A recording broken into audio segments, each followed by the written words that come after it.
Intambara imitwe yitwaje intwaro gushinjanya hagati y'abakuru b'ibihugu byombi, abaturage babarirwa muri za miliyoni bahunze ingo zabo ndetse n'akarere ka Afurika y'Uburasirazuba kabayeho mu bwoba imyaka myinshi, ariko ubu hagezweho gahunda ko amasezerano ashobora guhindura imibanire hagati ya leta y'u Rwanda ndetse n'igihugu cya Repubulika Iharanira Demokarasi ya Kongo. Ese n'ayo masezerano yasinywe? Ese ni ibiki bikubiye muri ayo masezerano? Ese ubundi ni iki gituma u Rwanda na Kongo batajya bumvikana? Ese kuki mu masezerano cyangwa se mu biganirwaho hagati y'u Rwanda na Kongo hatajya habura kuburamo ijambo rya M23 ndetse na FDLR? Ese ibi bihurira he? Kandi se aya masezerano koko azazana amahoro cyangwa ibibazo bizakomeza bibeho?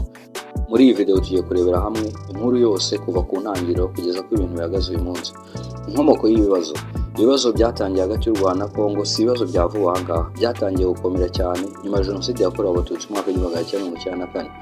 Nyuma ya Jenoside yakorewe Abatutsi, bamwe mu basize bayikoze n'abahoze mu ngabo za leta yari icyo gihe bahungiye muri Kongo, aba baje kwishyira hamwe bashinga umutwe wa FDLR. Kuva icyo gihe u Rwanda rwakomeje kuvuga ko FDLR ari ikibazo gikomeye ku mutekano warwo kuko rugizwe n'abasize bakoze Jenoside yakorewe Abatutsi n'ababigizemo uruhare. Ku ruhande rw'u Rwanda rwakomeje gushinja Kongo ko idafata icyemezo gihagije mu kurandura uwo mutwe, ndetse ko hari n'igihe bamwe mu bagize inzego z'ubuyobozi za Kongo bashinjwa kuba bagira uruhare mu kujyana imikoranire n'uwo mutwe. Kongo yakunze kuvuga ko iri kurwanya imitwe yose yitwaje intwaro ikorera ku butaka bwayo. M23 yaje kongera kuzamura umwuka mubi hagati y'u Rwanda na Kongo mu myaka yashize, dore ko uyu mutwe wa M23 wabaye kimwe mu bibazo bikomeye byakarije umwuka mubi hagati ya leta ya Kigali ndetse n'iya Kinshasa. Guverinoma ya Kongo ndetse n'ibihugu bimwe byo mu burengerazuba bw'isi ndetse n'impuguke zitandukanye zakunze gushinja u Rwanda ko rwaba rutera inkunga umutwe wa M23. Gusa leta y'u Rwanda ihakana ibyo birego ndetse rukavuga ko rudafasha M23, ndetse rukemeza ko ikibazo nyamukuru kidahabwa agaciro cyakabaye kiba gikwiye kuko ikibazo kiri hagati y'u Rwanda na Kongo nga FDLR. Ikibazo cyaje kuza guteza impaka, ibintu bigenda birushaho gukomeza, dore ko hagati y'impande zombi ndetse no gukurikirana hafi politiki y'akarere bemeza ko intambara y'amagambo hagati ya Perezida Kagame ndetse na Perezida wa Kongo Tshisekedi byaje kuza kuba biba ibintu bikurura intambara cyangwa se bikurura kutumvikana hagati y'abo bakuru bombi babiri b'ibihugu. Mu gihe ikibazo cyakomezaga gukura, Perezida Kagame ndetse na Perezida Tshisekedi wa Kongo bagiye bagaragaza kutumvikana kenshi mu mbwirwaruhame zabo. Tshisekedi yakunze gushinja u Rwanda kugira uruhare mu bibazo by'umutekano w'ikorera mu burasirazuba bwa Kongo, ndetse asaba amahanga gufatira u Rwanda ibihano ndetse bagashyiraho n'ingamba kubera ko u Rwanda ngo rwaba rugira uruhare mu bibazo bibera muri Kongo. Ibi gusa u Rwanda rukaba rwarabihakanaga. Ku ruhande rw'u Rwanda, Perezida Kagame yakunze kuvuga ko ikibazo cya Kongo kidashobora gukemurwa no gushinja u Rwanda gusa, ahubwo hakwiye kwitabwa ku kibazo cya FDLR ndetse n'umutekano w'u Rwanda. Aya magambo yagiye azamura umwuka mubi hagati y'impande zombi, ndetse rimwe na rimwe abaturage bagatangira kugira impungenge ko ibintu bishobora kuba byafata indi ntera. Abaturage bo mu burasirazuba bwa Kongo bagiye barushaho kugenda bahunga ku bwinshi. Mu gihe abayobozi bateranaga amagambo, abaturage bo mu burasirazuba bwa Kongo nibo bakomeje kwibasirwa cyane.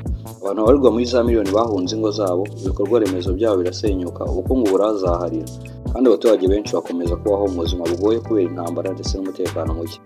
Ibi ni byo byatumye amahanga menshi atangira gushyira imbaraga mu gushaka igisubizo kirambye hagati y'ibihugu byombi. Amasezerano ya Washington, nyuma y'ibiganiro byinshi byabereye ahantu hatandukanye birimo nka Qatar ndetse na Amerika, bari bo bantu bari nk'abahuza muri aya masezerano, baje kuza kuba bafasha ibihugu byombi kugira ngo babashe kuba bacoca aya makimbirane hagati y'ibihugu byombi ndetse no kugira ngo bubake amahoro arambye. Iby'ingenzi bikubiye muri aya masezerano harimo kubaha ubusugire bwa buri gihugu, guhagarika ibikorwa byose bishobora guteza amakimbirane, kurwanya imitwe yose yitwa ko ikorera mu burasirazuba bwa Kongo, gufata ingamba zifatika mu guca umutwe wa FDLR cyangwa se kuwurandura ku butaka bwa Kongo, guteza imbere ibiganiro no kubaka icyizere hagati y'impande zombi, guteza imbere ubufatanye mu bukungu ndetse n'iterambere ry'akarere, gukemura amakimbirane mu nzira y'ibiganiro aho gukoresha imbaraga za gisirikare. Icyo Amerika yasabye, Amerika iherutse gutangaza ko yishimiye intambwe imaze guterwa, ndetse ishimagiza ko gikomeje gushyigikira ibikorwa by'impande zombi mu buryo bw'amahoro. Yasabye ko Kongo ikomeza gufata ingamba zifatika ku kibazo cya FDLR, u Rwanda narwo rugakomeza kubahiriza ibyo rwemerewe mu masezerano, kandi impande zombi zikomeza ibiganiro ndetse no kubaka icyizere hagati yabo.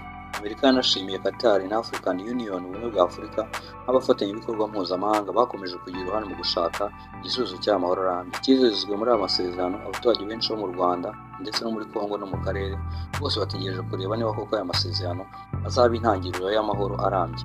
Icyitezwe ni uko intambara n'imirwano bigabanuka, FDL n'indi mitwe yitwaje intwaro iri muri Congo igacika intege, umubano hagati ya leta ya Kigali na Kinshasa ukongera ukaba umwanya mwiza, abahunze bagasubira mu ngo zabo, abacuruzi n'iterambere bikongera kuba byatera imbere mu karere. Nyuma y'imyaka myinshi y'intambara, gushinjanya no kutizerana, amaso y'isi yose ahanze u Rwanda na Congo kugeza aka kanya. Aya masezerano ya Washington ashobora kuba intangiriro y'igihe gishya cy'amahoro n'ubufatanye, ariko nk'uko benshi babivuga, igikomeye si ugusinya, ahubwo amasezerano igikomeye ni ukureba ko ibyemeranyije bizashyirwa mu bikorwa. Ese aya masezerano azarangiza koko ikibazo kimaze imyaka myinshi cyubigisha akarere, cyangwa nanone hazongera habeho kutumvikana? Iki ni cyo kibazo abantu benshi bategereje, kandi igisubizo kiri mu minsi iri imbere.